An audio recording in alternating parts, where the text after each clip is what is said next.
Hello and welcome to the Eating Disorder Therapist podcast. This is a podcast to help you find peace with food and overcome disordered eating. And I'm Harriet Frew, aka the Eating Disorder Therapist. And I'm so excited to share with you all kinds of stories, tips, information and guest interviews to help you on your journey in finding peace with food. So thank you so much for listening today. Now today it's me and I am talking about psychology and mindset and eating disorder recovery again. And this is my part 4, looking at self-esteem, self-worth. So I have done some previous episodes on this. Part 1 is all about understanding your past, working on motivation and moving away from diet culture.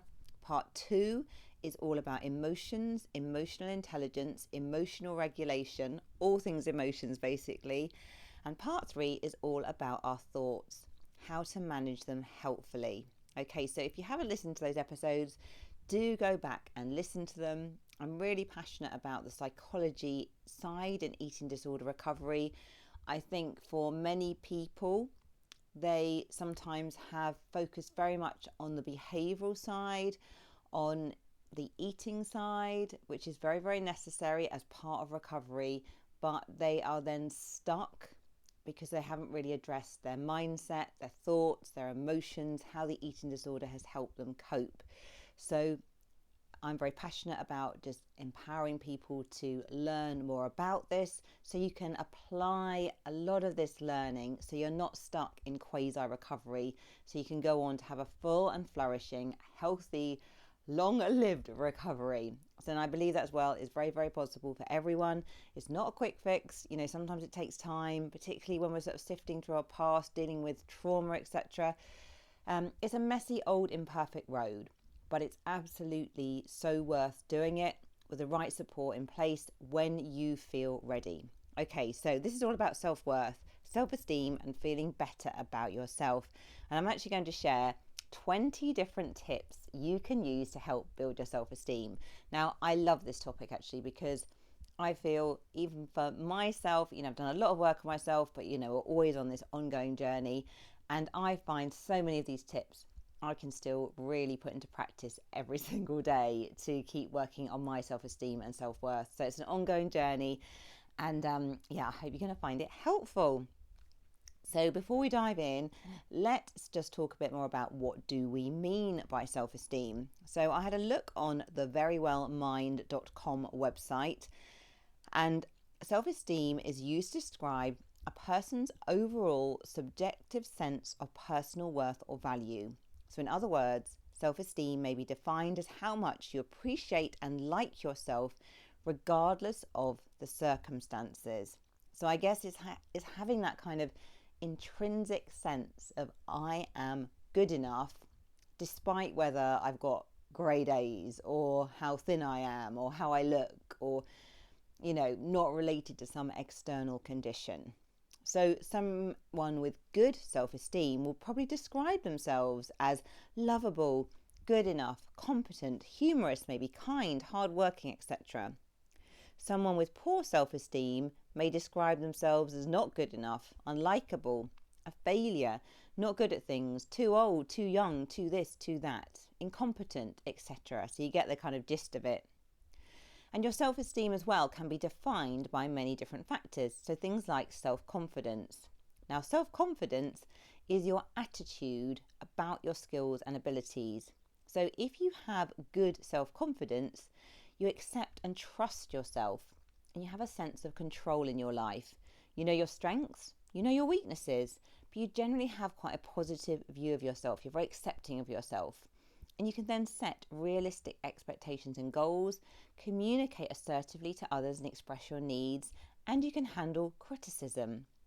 So I think for many of us, we kind of struggle with this really, actually sort of having that kind of self-confidence, and we can often feel very insecure and quite defensive if someone is sort of criticizing us. But when you have good self-confidence, good self-worth, you can really recognize actually that feedback is someone else's perception and it may or may not have value to you, but it doesn't mean you have to absorb it and take it all on board. What else is self-esteem? It's a feeling of security. So feeling safe, grounded, happy in yourself, sort of peaceful in yourself, maybe is a better word. Your identity as well, your perception of who you are, your sense of belonging. Okay, so it could be part of a family or a group of friends or part of a kind of like a group if you're in sport or doing a hobby or something. And a feeling of competence, so kind of feeling, I'm okay at things, I can do things, that kind of feeling, that sort of self-efficacy. And other terms are often used interchangeably with self-esteem, things like self-worth, self-regard, and self-respect. So what about if you don't feel good enough and you have very low self-esteem? So when you have an eating disorder, underneath the eating disorder symptoms, your self-esteem is often shaky and you may not feel good enough at all. You may feel that you're flawed in some way and you may not treat yourself with the respect you deserve. And you might experience I'm not good enough thoughts. So things like, I'm boring, I'm not intelligent, I'm unattractive, I'm too this, I'm too that, I'm not as good at that as this person. And you will be adept at noticing your perceived flaws and ignoring any positive qualities. Now, the really sad thing about having low self-esteem is that inner feeling of unworthiness tends to permeate every area of your life. So it will impact your relationships, your work progress, your studies, your social engagements. It's like having a millstone around your neck as you're carrying this heavy psychological baggage into every situation. Now, once upon a time, you were born feeling enough.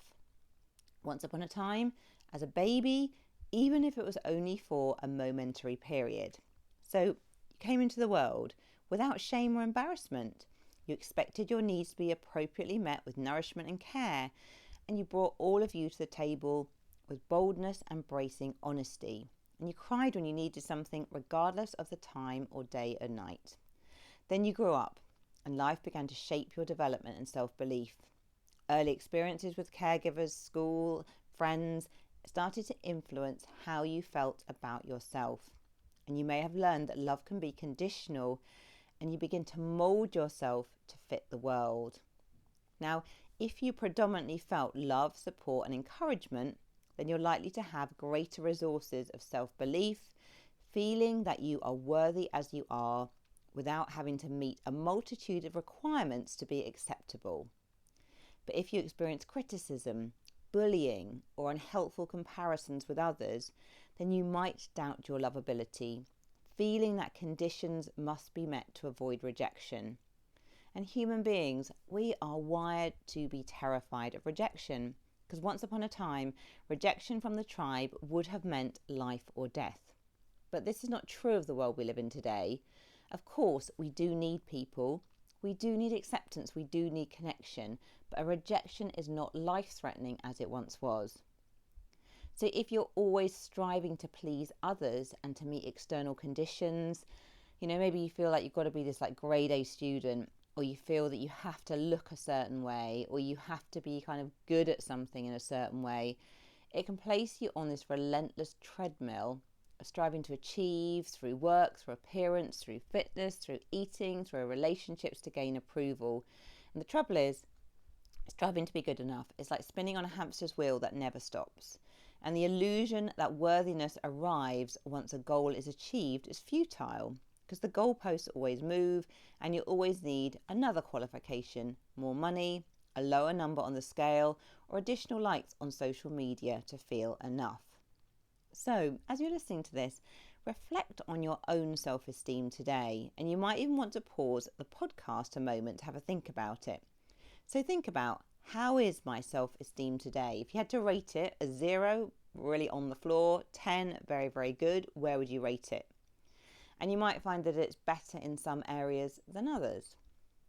How do you feel about yourself deep down? How do you feel about yourself? Do you feel good enough? Do you feel worthy? Do you feel lovable? Do you feel that you're fundamentally okay as a human? If you don't feel that good about yourself, or you do feel good about yourself, think about, where are those beliefs rooted? Okay, where did you really learn that from? And it could be from a multitude of different places, but probably from anyone who's been significant in your life. And whose opinion maybe are you holding on to? when you think about yourself and you sort of think about your self-worth, whose opinions have really shaped that today?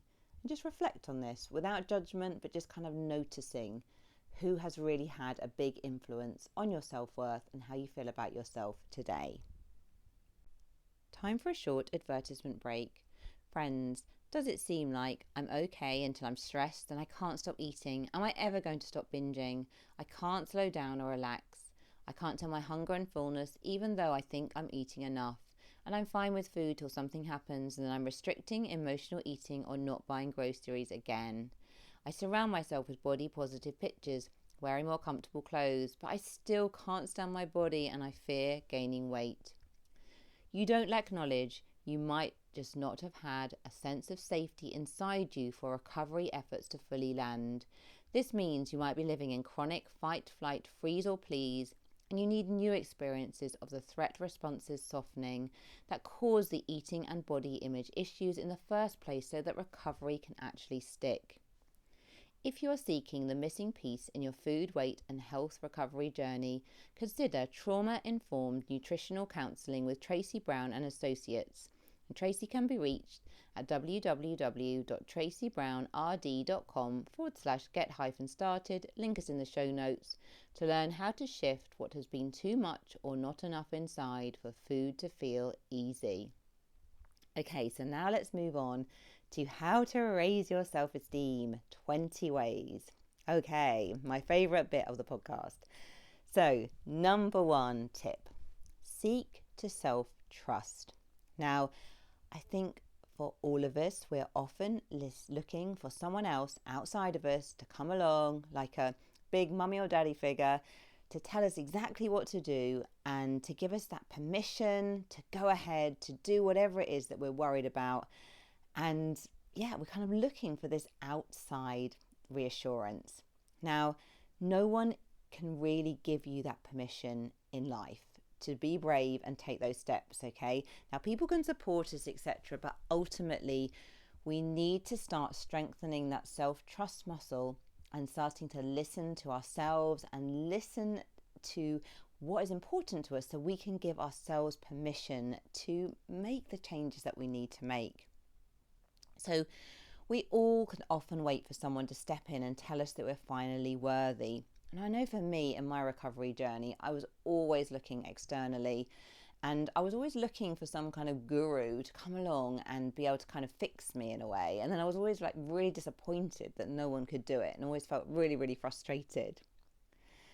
But if we are always looking for someone to give us permission to leave the toxic job or the relationship or tell us what to do, we just lose our sense of self. We lose our voice. Now, you are the person that can begin to give yourself permission to change and to make decisions. And this is truly where the magic happens. And it was revelatory for me when I finally discovered this. And I had to start really, really small, just with the simple things like what colour socks am I going to wear today? Or, what do I fancy having for dinner? Or, the little things that didn't really matter. And from that, I was able to make much bigger decisions and much braver and bolder decisions. And particularly, I would say in the last 5 years, I've made some decisions that have completely transformed my life in a way that I couldn't have imagined. And that has only been through leaning into that self-trust, because of if I had looked outside in terms of decisions I've made in the last few years, the people around me would not have been able to support me in the way that I wanted. They probably wouldn't have been able to kind of give me that permission or approval because they weren't inside my head and they didn't really know what was right for me, even though they loved me and had the best of intentions. So when you outsource your decision making, you lose your confidence in yourself, in your ability to make decisions, and you're always sort of defaulting to others. So, number 1, really important one, seek to self-trust. No one is going to come along to give you permission. Be brave, take the steps and start small. Okay, number 2. So this kind of leads on a bit from that one. You are separate from your parents. Now, your parents may be wise, kind, funny, loving people and be really, really important in your life, but they are not you. Okay, you cannot live to please your parents.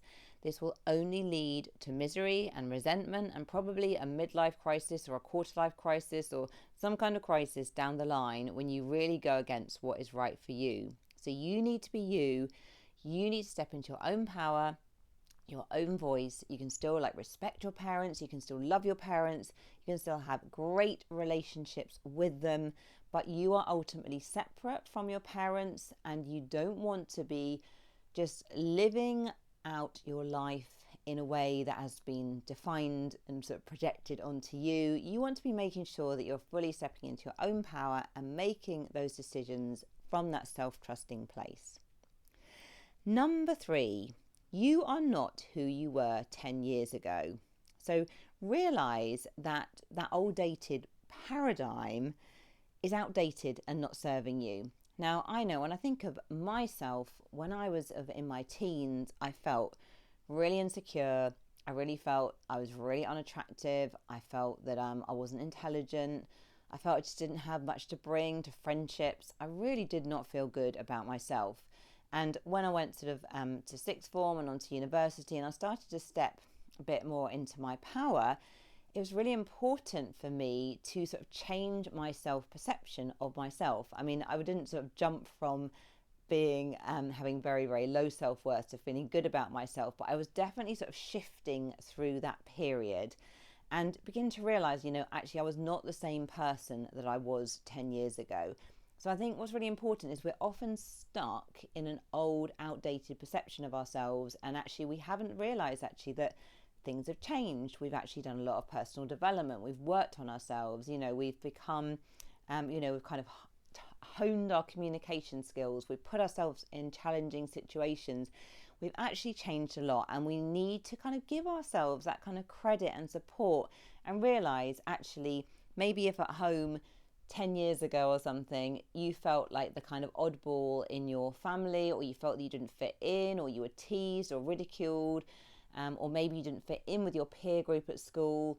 It's really important to shift that perception and realize actually you're in a different place now, to give yourself the credit for all the work you've done on yourself and live in that better place of peace. Okay, so turn to yourself with warmth and compassion and acknowledge as well that little child who didn't get what they needed maybe. So you're not to blame if you didn't get your needs met, if you didn't feel that you fitted in, if maybe your school environment wasn't the best for you. But let go of all of that and realize that actually now you can step into your full power of really supporting, validating yourself. You are not who you were 10 years ago. Number 4, romanticize your life to the full. Now, if you'll probably realize if you've listened to a few recent episodes on my podcast that I am heavily into romanticizing my life at the moment, just calling really my self-care romanticizing my life. Now, I love this whole idea of romanticizing your life because it just means that you're really stepping mindfully into every moment and really celebrating life and appreciating things and, just really sucking the juice and the joy out of every moment. So this is about self-care and self-love for yourself every single day. So make every moment count and be a celebration of life and being you. Now, I know if you're at home with young kids and you're juggling a really stressful, busy job, or, I know sometimes that it's quite hard to romanticize your life and it's not always very practical.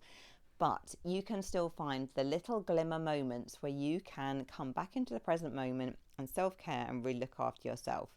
So things like making your meal times a ceremony, drinking out of your favorite cup, maybe lighting a candle, playing music, doing things that make you feel good and soothed. Maybe in the evening, sitting on the sofa with a soft blanket wrapped around you.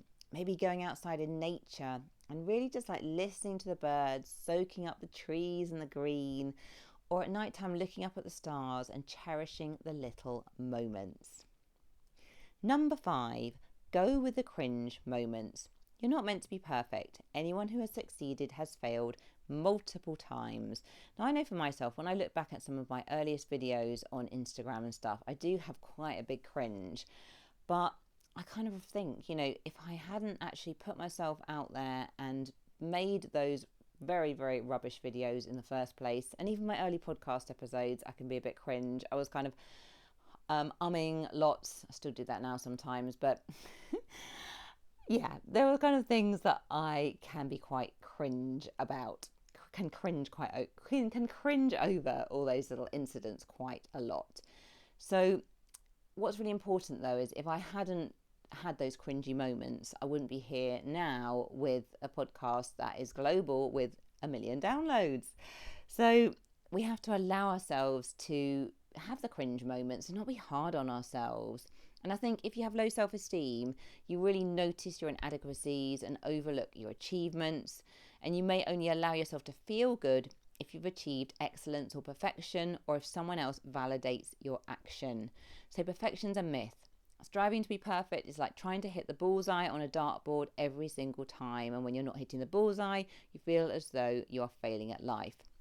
It's exhausting and an ineffective way to live, because human beings, we are flawed. We mess up all the time. And striving for perfection, it leaves you isolated, it leaves you alone, as you feel you can only share the good parts of yourself, whereas your imperfect parts become hidden and shameful. So remember, human beings are not perfect. We find the imperfections and quirks of others to be actually endearing and authentic. And we are naturally drawn to genuineness and someone being real. So embrace the cringe. So number 6, surround yourself with people who make you feel good. Now, this sounds so obvious, doesn't it? But the people we surround ourselves with have such an impact on our mental well-being, how we feel. We want to be surrounded in the main by our supporters, uplifters, encouragers, people who we can be ourselves with and who we can truly feel accepted by. If you are spending time around someone on a daily basis who's criticizing you, who is ignoring you, who is saying unkind words, who's maybe even being abusive, this is going to have a massive, massive impact on how you feel about yourself. So think about the people in your life. Notice, how do you feel when you are around them? Okay, and I think the important thing is really trust your body. You know, when you think about someone, do you feel happy, peaceful, uplifted? Or when you think about someone else, do you feel a sense of kind of heaviness or resistance, or thinking, oh, I don't want to spend time with them? And I think it doesn't matter if they're a family member or they're a good friend who's been in your life for a long time. But if you are sort of noticing some resistance in these relationships, it's good to tune into this. Because I think, you know, some people you might want to cut out your life. Some other people you might just want to have some boundaries in place and just make sure that you're spending most of your time with people that uplift, support and encourage you, at least in the areas of life where you can have some control over that. And if you are in a situation where you're being kind of criticized or abused or bullied or anything, then really you need to get some support to get out of that situation, because that's not going to be great for your self-esteem and your mental health overall. Number 7, value authenticity over fitting in. Now, this took me a long time to get to the place of where I really can embody this, because I think most human beings, we value fitting in over being our authentic selves, because back to the whole tribe thing and not wanting to be eliminated from the tribe, we want to be accepted. So this is not true today. You know, we're not living in tribes. If you are not accepted, you're not going to be sort of out in the cold and dying. So being authentic and genuine is truly the path to peace. And it really doesn't matter what other people think of you. And this has taken me a long, long time to get my head around this, because I think as human beings, you know, we're often kind of sensitive souls, and we find it very hard not to be impacted what other people think. But I think the best will in the world, people are projecting their own anxieties, their own thoughts, their own perception based on their own lived experience of being out in the world. All of that is kind of coming when they are trying to, tell us what to do, when they are kind of, and I think it's so hard sometimes to be able to stand true to ourselves and to be authentic. But yeah, it truly is the path to peace. And I just know myself from years of kind of valuing fitting in over authenticity, and it led me to develop such a lot of internal resentment and rage, actually. And I mean, people wouldn't have known that necessarily as I was going about day by day, but it would probably leak out sometimes in unhelpful ways. It definitely didn't do my mental well-being any good. Okay, number 8. What other people think of you is none of your business. They are projections of their life experience. So this was just really leading on from the point before. Now, I quite like a quote from the Sunscreen song by Baz Luhrmann in 1999, where he really talks about this. And he says here, be careful whose advice you buy, but be patient with those who supply it. Advice is a form of nostalgia. Dispensing it is a way of fishing the past from the disposal, wiping it off, painting over the ugly parts, and recycling it for more than it's worth. Now, obviously, you're always going to have people in your life who are probably older, wiser, have kind of lived through things, but actually, and they may have useful things that you might want to listen to kind of think about what they have to say. You might want to take some things on board. You might want to reject other things. But people will often have very, very strong opinions about what you're going to do. But it's so much about their projections, and they're not in your head. They don't really know what is right for you. And the more you can start to back your own self and to, really get behind yourself and realize what's important to you and what you value, then it just places you in a place to be so much more aligned and at peace. Whereas, from my own experience, when I was trying to please my dad and go into farming and stay at home and all the rest of it, that was just leading me to a place of so much inner conflict and going against what I knew to be true for me. But it was hard. It's hard, isn't it, when we have people close to us who we really love as well giving their opinion. Okay, number 9. Dress, accessorize, wear makeup or not in a way that makes you feel empowered. Now, I guess I just want to say with this one is it's not everybody's kind of thing to dress up or wear jewellery or accessorize or wear makeup or whatever, or even care that much about how they look. But I think if for you this is something that makes you feel empowered, confident, helps boost your self-esteem, helps boost your self-expression and your creativity, it can be really, really helpful. Now, I know for myself, when as a child, my dad always wanted me to be a boy, so I had really, really short hair. And when I was 16, I started growing my hair.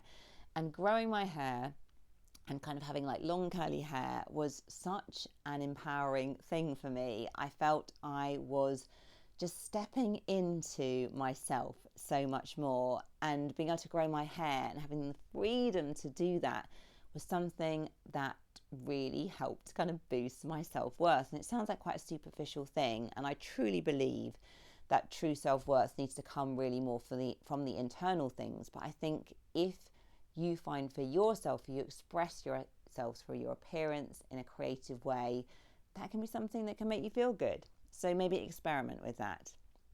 Number 10, you can have boundaries and limits. Okay, so you can actually say to someone, no, I can't come out tomorrow. I'm just too tired. But hey, do ask me again. I'd love to come another time. You can have some say over how much work you are taking on, maybe. If your boss asks you to do another project, you can say, look, I'm already working on A, B, C, D, and E. I'm not sure if I've got time at the moment to take on F, or would you like me to focus on F, and then what other thing can I not focus on? We can set boundaries and limits, and we can do it in a kind and compassionate way to others, so we still consider the needs of others and respect them, but at the same time look after ourselves. And I know for myself, my life these days is so much more boundaried, it's so much more simplified, and because of that I'm so much more at peace. Whereas in the olden days I'd be rushing around a billion miles an hour trying to please everyone, fit in 110 things in a day, and I'd be burnt out, frazzled, and probably quite resentful as well. Okay, number 11, affirmations can help. So affirmations can be, sort of statements that we can say to ourselves or write down that can really help to reprogram our unconscious so we feel better about ourselves. Now, I think what's really important with affirmations is that you don't just say statements that feel so far from where you're at the moment, or they just feel really unbelievable, or they just feel kind of really fake in a kind of toxic positive way. So I think it's important to start with something that you feel, is kind of grounded in truth, and it's almost just kind of focusing more on some of the kind of qualities and the things that are going well, the things that you can be kinder to yourself about, but actually starting to repeat those and build a bit of momentum and starting to kind of express things in the present tense. So things like, I am calm, I am peaceful, I am competent, I am good enough. And, just starting to reprogram your subconscious, because you're probably having numerous thoughts a day which are very, very critical, and even just starting to kind of drip feed some of these more constructive, helpful thoughts, as you would say to a good friend, as you would say to a younger version of yourself. This can really help to start to shift how you feel about yourself. Number 12, use visual reminders of your dreams, goals, people who are important to you, and make your environment safe, aesthetically pleasing, and a sanctuary for you. So I think when you haven't got good self-worth, sometimes you can be living in a really cluttered, chaotic, overwhelming environment, and you just maybe are just really focused on all the jobs you want to do. It just feels kind of muddled and messy and overwhelming. Now, I think you can just start really small with this, even like declutter a small space, or have like one room in the house that is more like your sanctuary and safe space where you can feel peaceful, where you can feel good. I think as well, when we make our environment appealing, and I think it doesn't have to cost lots of money or anything as well, but just where it can be like sort of decluttered, it can feel peaceful. We can have like nice lighting maybe. Colours, pictures around that we like. It helps us feel so much better. Number 13, follow real people on social media, and just be so aware of, if you're going down rabbit holes of perfected images, it's not going to be great for your self-esteem. So I feel like we mention this a lot, really, not just on my podcast, on other people's podcasts, but it's such an obvious one, but I think it's such an impactful one.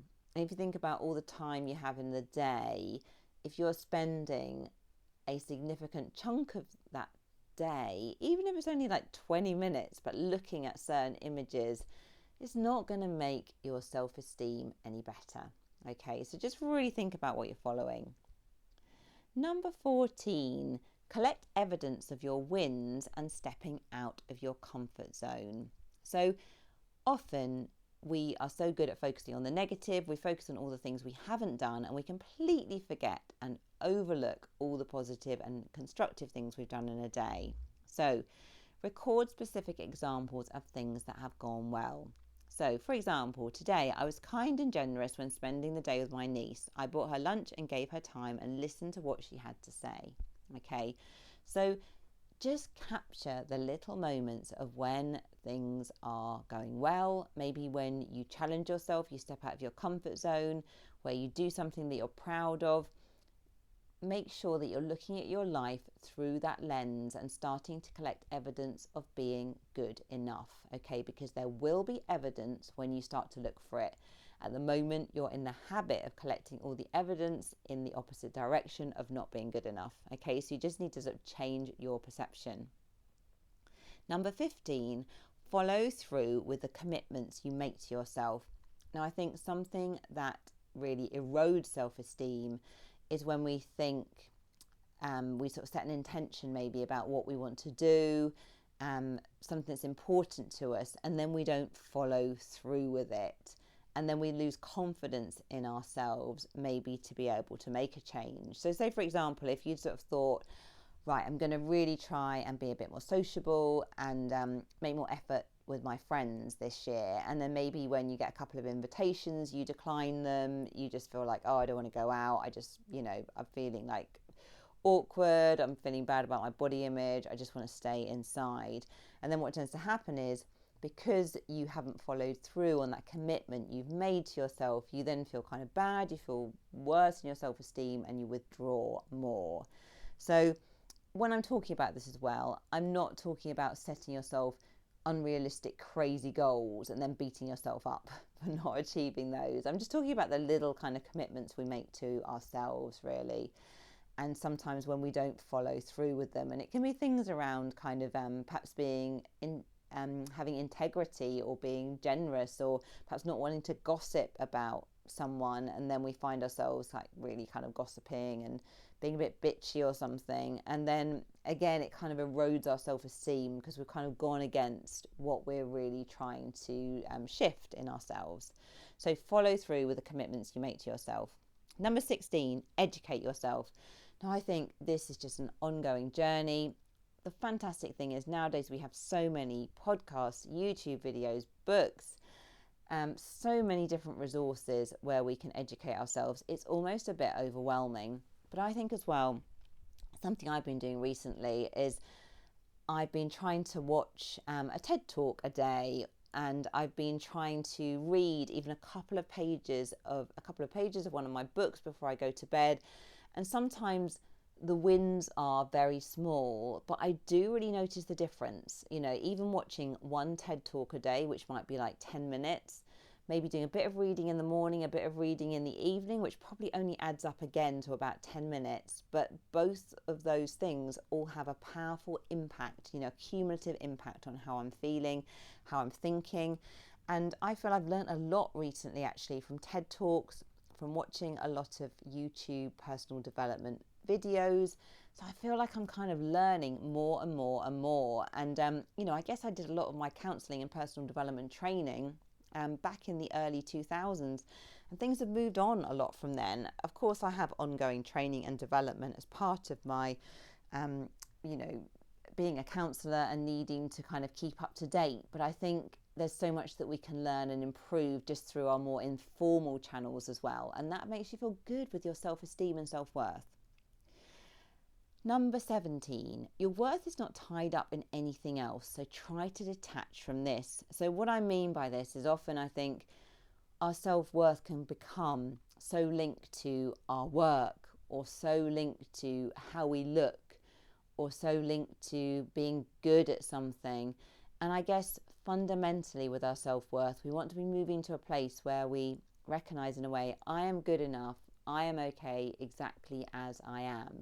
I'm just good enough. I don't have to meet all these conditions to be good enough. Yes, I can get a lot of satisfaction and enjoyment and sense of purpose, maybe for my work or studies or other things, but I am not my worth is just not conditional on me achieving those things. Number 18, praise yourself today and acknowledge your positives. So as an adult, you can begin to praise and validate yourself from the inside out. And Marissa Peer talks a lot about this, the hypnotherapist. She says, tell yourself that you are enough with your words. Say the words that you needed to hear as a child and write it in your personal journal. Because I think sometimes we're just waiting for the day that someone's going to say those words that we so needed to hear. But actually, we can do that for ourselves. And that is so incredibly, incredibly powerful. Number 19, stay in your own lane. Put the blinkers on to comparisons, focus on your own special values and qualities. It's so easy to get sidetracked and out of balance with your true identity, being who you feel you should be and not following your unique path. So no one in the world has your distinctive set of qualities and gifts, and you have everything you need within. So begin to shine a light on these qualities yourself. Now, I think this is so important, because when we are looking sideways, we are constantly just then questioning ourselves, seeing our lack, getting caught up into all kinds of knots and tangles. Now, I sometimes use an example to my clients. I sometimes say, like, if I was looking sideways at perhaps other people doing podcasts or something, or kind of questioning my ability to do a podcast, like rationally, actually, to be honest with you, I could probably name at least 15 other therapists that could probably do an objectively better, more researched podcast than I can produce. But actually, I don't even think about that. I just kind of get on with it and do my own thing, and hope I'm giving some value and some messages out in the world, and in a way, and I'm just doing it in my own way.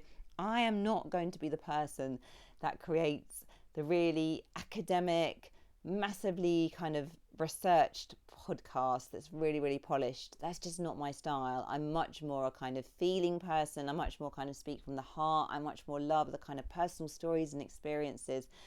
And that's okay, you know, I'm at peace with that. But just imagine if I was comparing all the time, I could soon get myself in a right old tangle.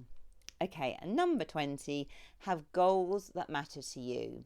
So leaning into your happiness, your peace, feeling good, rather than constantly pursuing achievement or external validation. So your goals can be things that really bring you joy. So I think with your goals as well, it's thinking about more how you want to feel and how this is going to bring you more peace and abundance and happiness and contentment in your life, rather than choosing your goals down to pursuing achievement to get for kind of condition's sake, or trying to get external validation, or you know, trying to get kind of noticed or be put on a pedestal. Is much more important to really go inwards and think, actually, what really lights me up? What is my passion? What is my purpose?